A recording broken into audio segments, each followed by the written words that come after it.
북중 정상회담, 엄청난 해일이 밀려온다.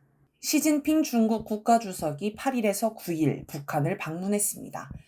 김정은 국무위원장은 7년 만에 방북한 시 주석과 1박 2일 일정 동안 정상회담을 비롯해 여러 일정을 함께하면서 많은 이야기를 나누었습니다.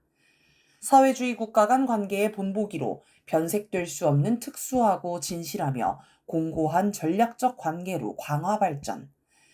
이번 북중 정상회담에서 나온 가장 인상적인 표현은 김정은 국무위원장이 조선노동당과 조선민주주의인민공화국, 북한 정부는 앞으로도 조중, 북중 친선을 가장 중대한 제1의 전략적 사업으로 견지하고 두 나라 관계를 사회주의 국가 간 관계의 본보기로 변색될 수 없는 특수하고 진실하며 공고한 전략적 관계로 강화 발전시키기 위하여 모든 노력을 다할 것이며 이것은 불변한 우리의 선택이고 의지라고 강조한 것입니다. 북한은 북중 관계를 사회주의 국가 사이의 모범적인 관계로 만들겠다는 것입니다. 원래 모범은 다른 이들이 따라 배우는 기준을 말합니다. 따라서 사회주의 국가 사이의 모범을 만든다는 건 그걸 세계적 차원에서 사회주의 국가 사이의 관계로 확산하겠다는 뜻도 담고 있습니다. 사회주의 국가 관계의 모범에서 핵심은 반미, 반제, 자주를 기치로 단결하는 것입니다. 이는 사회주의의 역사를 통해 확인할 수 있습니다.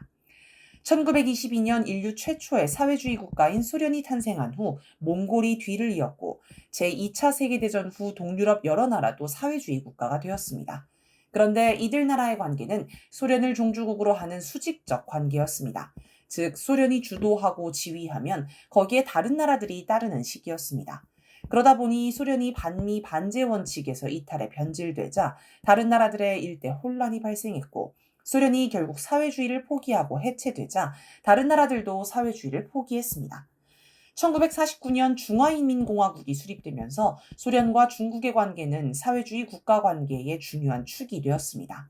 그런데 두 나라의 관계는 단결보다는 견제와 대립에 가까웠습니다. 양국은 특히 1960년대 중소분쟁으로 심각한 갈등을 겪었습니다. 이런 양국 갈등은 미국의 손쉬운 먹잇감이 됐습니다. 1970년대 미국은 중국과 관계를 개선하면서 소련을 고립시키는 전략을 썼습니다. 이것이 당시 미국의 외교 정책을 주도했던 헨리 키신저의 삼각 외교 정책입니다. 냉전 해체 후 미국의 주된 관심은 소련 봉쇄에서 중국 봉쇄로 옮겨갔습니다. 미국은 중국을 봉쇄하기 위해 15년 동안 전쟁을 치른 베트남과도 손을 잡았습니다. 1995년 수교를 단행한 미국은 2016년 베트남의 무기 수출을 전면 허용했는데 이는 남중국해에서 중국과 영유권 분쟁을 하는 베트남을 지원하는 성격이 강했습니다. 2018년에는 미 항공모함이 베트남 다낭항에 입항하기도 했습니다. 베트남은 이런 미국을 등에 업고 중국에 공세를 폈습니다. 이처럼 미국은 사회주의 국가 사이를 이간질할 목적으로 중국에도 베트남에도 손을 내밀었고 이들 나라는 거기에 이용당했습니다. 미국은 북한을 붕괴시키기 위해 중국을 이용하기도 했습니다. 특히 90년대 중후반 북한이 고난의 행군이라는 최악의 경제 위기에 처하자 미국은 북한을 붕괴시킬 절호의 기회라 여기고 전 세계를 대북 제재, 봉쇄에 동원했습니다. 미국의 후원으로 2001년 세계무역기구 WTO에 가입한 중국은 미국의 요구에 충실해 북한 봉쇄에 적극적으로 동참했습니다. 결국 북한이 미국의 붕괴 전략에 맞서 핵 개발을 하자 미국은 중국이 북한을 압박해 핵 폐기를 시켜야 한다고 요구했고 중국도 여기에 호응해 북한을 제재, 압박했습니다. 사회주의의 최대의 적은 제국주의며 제국주의의 최정점에 있는 나라는 미국입니다. 만약 사회주의 국가들이 반미, 반제, 자주로 단결했다면 제국주의를 제압할 수 있었을 것입니다. 하지만 과거 사회주의 국가들은 미국의 이간 체계 속아 자기들끼리 분열하고 대립했습니다. 이제 북한과 중국이 변색될 수 없는 특수하고 진실하며 공고한 전략적 관계로 단결하면 이를 본보기로 해서 베트남, 라오스, 쿠바 등 세계 사회주의 국가나 사회주의를 지향하는 나라들의 전체 단결을 강화하겠다는 것이 북한의 구상으로 보입니다. 만약 이렇게 된다면 지구상에는 엄청난 변화가 찾아올 것입니다. 사회주의 국가의 단결은 제국주의의 소멸로 이어집니다. 따라서 미국은 이를 극도로 경계하며 파탄내려 합니다. 그러나 이미 대세는 기울었습니다. 북중 정상회담 직전에 있었던 미중 정상회담의 분위기만 봐도 알 수 있습니다. 미국은 어떻게든 중국을 붙잡아 보려 했지만 시 주석은 트럼프 대통령의 면전에서 대만 문제를 잘못 처리하면 양국은 충돌하거나 심지어 분쟁으로 이어져 전체 중미 관계를 매우 위험한 상황으로 몰아갈 수 있다라고 강력히 경고했습니다. 또 미국의 사주 아래 일본이 군국주의 속도를 내는 것도 강하게 비판하면서 목소리를 높여 트럼프 대통령이 쩔쩔매며 해명해야 했습니다. 감정을 드러내지 않고 조용하게 대화하는 시 주석의 평소 모습과 너무 달라서 배석한 미국 정부 관계자들도 깜짝 놀랐다고 합니다. 시 주석은 북중 정상회담을 마치고 중국에 돌아가자마자 김정은 국무위원장 앞으로 감사 전문을 보냈습니다. 시 주석은 전문에서 중조, 중북 관계는 이미 새로운 역사적 여정에 들어섰습니다. 라면서 세계의 평화와 발전을 위한 진보적인 사업에서 새롭고 보다 큰 공헌을 할 용의가 있습니다. 라고 하였습니다. 북중 관계의 질적인 발전은 이미 실현되어 가는 분위기입니다. 이것 자체가 미국의 엄청난 타격으로 되며 사회주의의 승리로 이어집니다.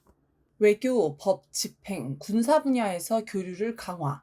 시 주석은 북중 정상회담에서 양측은 외교, 법 집행, 군사 분야에서 교류를 강화해야 한다고 제안했습니다. 또 무역, 농업, 건설, 과학기술, 보건 등 분야에서 실질적인 협력을 확대하여 양국 국민에게 더 큰 혜택을 제공하자면서 양측은 국경의 완전한 재개방과 민항기 운항 및 국제 여객열차 운행 재개를 계기로 인적 교류를 확대하고 양방향 왕래를 실현해야 한다라고 강조했습니다. 이걸 보면 중국은 대북 제재를 완전히 폐기하려는 생각인 듯합니다. 중국은 5월 20일에 있었던 중러 정상회담에서 채택한 공동성명에도 외교정책적 고립, 경제제재, 강압적 압력, 그리고 조선민주주의인민공화국의 안보를 위협하는 기타 수단에 반대한다라고 명시해 대북 제재를 반대하는 입장을 드러냈습니다. 또 6월 1일 모스크바에서 열린 안드레이 루덴코 러시아 외무부 차관과 류샤오밍 중국 한반도 사무특별대표의 회담 후 러시아 외무부가 발표한 내용을 보면 양국은 조선민주주의인민공화국의 안보를 위협하는 경제제재, 무력 압박, 기타 수단을 용납할 수 없다는 데 입장을 같이 했다라는 내용이 나옵니다. 그동안 중국은 대북 제재에 구속되어 북중 경제 협력에 소극적이었습니다. 이제 대북 제재를 폐기하면 양국 사이의 전면적인 협력이 실현될 것으로 보입니다. 이는 세계에 큰 영향을 끼칠 것입니다. 먼저 외교 협력을 전망해 봅시다. 지금 유엔을 비롯해 국제 무대를 보면 이란 전쟁과 중동 문제, 우크라이나 전쟁 등 여러 사안을 두고 각국의 대립이 극심합니다. 그 가운데서도 기본적으로 대립하는 틀은 북중러와 미국, 서방의 대립입니다. 그런데 미국과 유럽의 갈등이 점점 커지면서 국제 무대에서 협력이 잘 안 됩니다. 반면 북러는 이제 한 목소리를 냅니다. 지난해 7월 12일 북한 원산에서 북러 외무부 장관 2차 전략 대화를 진행한 뒤 기자회견을 연 세르게이 라브로프 러시아 외무부 장관은 우리는 유엔 및 기타 다자간 회의장에서 서로의 입장을 지지하기 위해 거의 완벽하게 일치하는 접근 방식과 적극적인 행동을 취하고 있다라고 말했습니다. 북러에 이어 북중도 외교 협력을 더 강화해 국제 무대에서 한 목소리를 낼 것으로 보입니다. 그러면 누구의 영향력이 더 강해질지 쉽게 예상할 수 있습니다. 다음으로 법 집행 분야의 협력을 전망해 봅시다. 시 주석은 법 집행이라고 표현했는데 결국은 사회 안전을 뜻합니다. 미국은 전부터 공작을 통해 상대국 내부의 폭동이나 사회 혼란을 유도한 뒤 정권이 취약해진 틈을 타서 쿠데타를 일으켜 친미 정권으로 교체하거나 전쟁을 일으켜 체제를 붕괴시키는 방식을 즐겨 사용했습니다. 전자의 대표적 사례가 2013년 우크라이나에서 벌어진 유로마이단 폭동과 쿠데타이며 후자의 대표적 사례는 현재도 진행 중인 이란 전쟁입니다. 미국이 이란을 침공하기 직전인 2025년 말 이란에서 대규모 시위가 발생했습니다.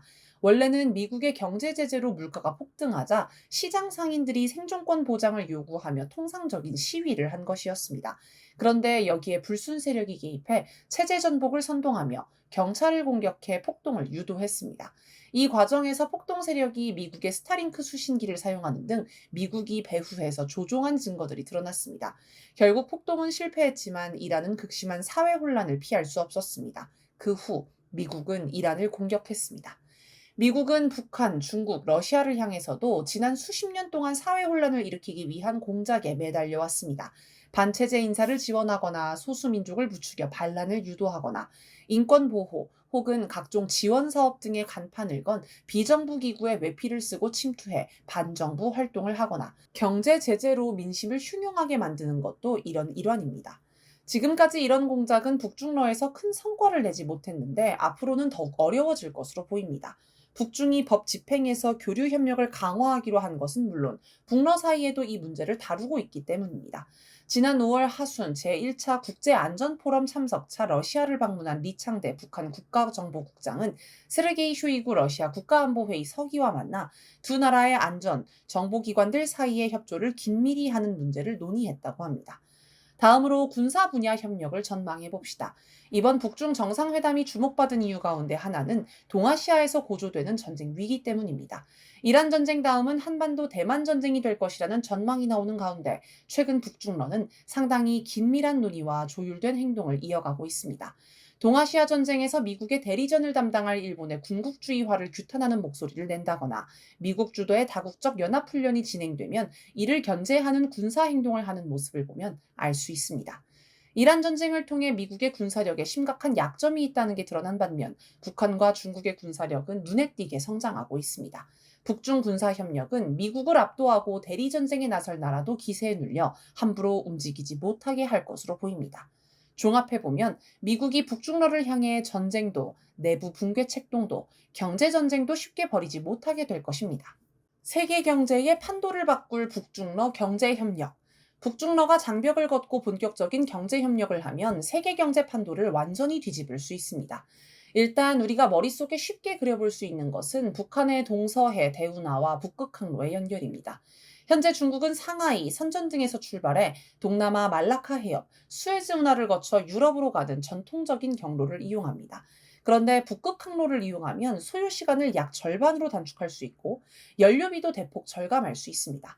아직은 계절적 요인 때문에 전면적인 활용을 하지 못하고 7월에서 11월에만 이용하고 있으며 러시아 쇄빙선이 함께 다녀야 하고 대형 화물선 통행도 제한되지만 지구온난화 때문에 갈수록 조건이 좋아지고 있어 중국은 2030년 이후 연중 운항을 구상하고 있습니다.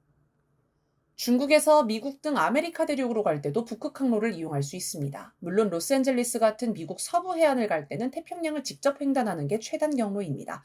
그러나 뉴욕 같은 미국 동부 해안으로 가야 할 때는 파나마 운하나 수에즈 운하를 거쳐야 하므로 북극항로를 이용하면 소요 시간을 30% 정도 단축할 수 있을 것으로 추정됩니다. 아직은 여러 현실적 어려움 때문에 이 경로를 이용하지 않고 있습니다. 북한은 2022년 동서해 대운하 구상을 밝혔습니다. 만약 동서해 대운하가 완성되면 북한 내부의 물류 운송에도 큰 영향을 주겠지만 중국과 러시아 극동 지역을 연결하는 해상 항로로도 각광을 받을 수 있습니다.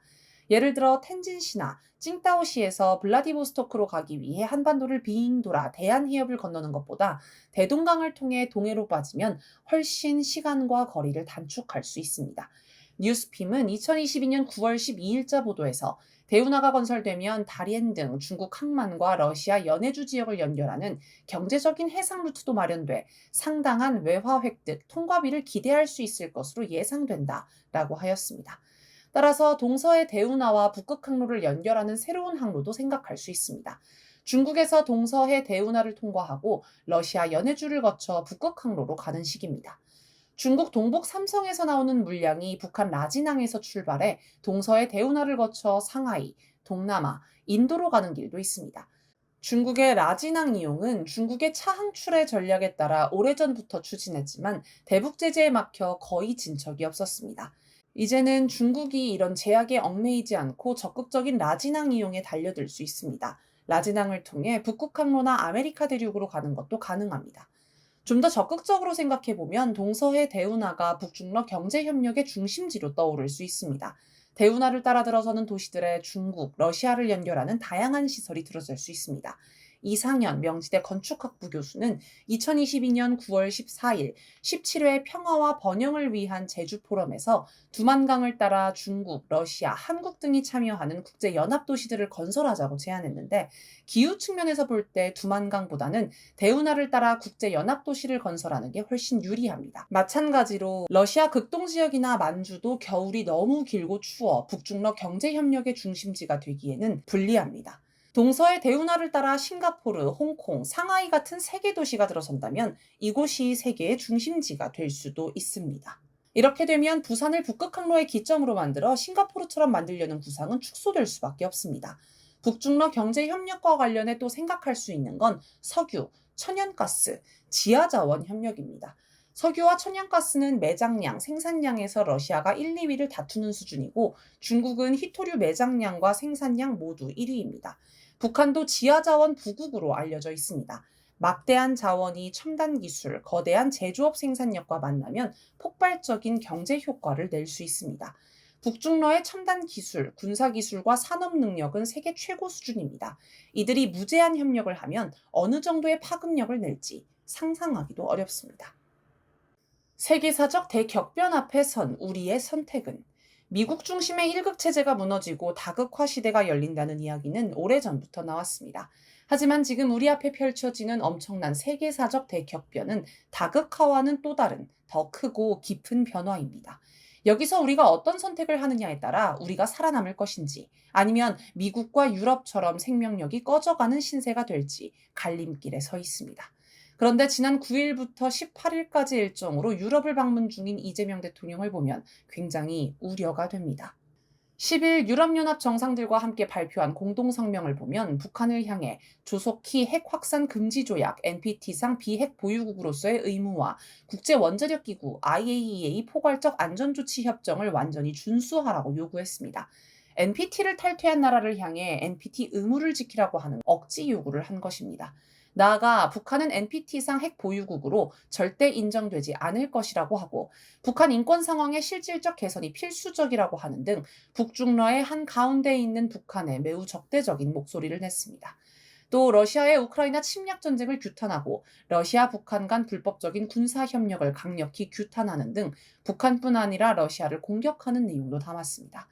남중국해를 포함한 해역에서의 항행 및 비행의 자유에 대한 지지를 재확인한다고 하여 중국도 자극했습니다. 북중러를 적대하고 다 쓰러져가는 유럽과 손을 잡은 것입니다. 앞서 소개한 2025년 7월 12일 원산 기자회견에서 라브로프 장관은 새로 취임한 이재명 대통령에 관해 말이 아닌 구체적인 사례를 통해 판단하겠다고 밝혔습니다. 그러면서 러시아가 남북관계 회복을 도울 것인지 묻는 말에 우리는 오로지 북한이 관심을 두는 수용 가능한 방향으로만 행동할 것이라고 했습니다. 서울과의 관계를 평양이 수용하는 범위에서만 하겠다고 천명한 것입니다. 이번 북중 정상회담을 통해 이제 중국도 러시아와 같은 태도를 보일 것이라는 상당한 분위기가 드러났습니다. 그런데 한국은 여전히 미국과 유럽, 일본에 붙어서 북한을 적대하고 북중러와 대립하는 길로 가고 있습니다. 우리나라의 미래는 과연 어떻게 될까요?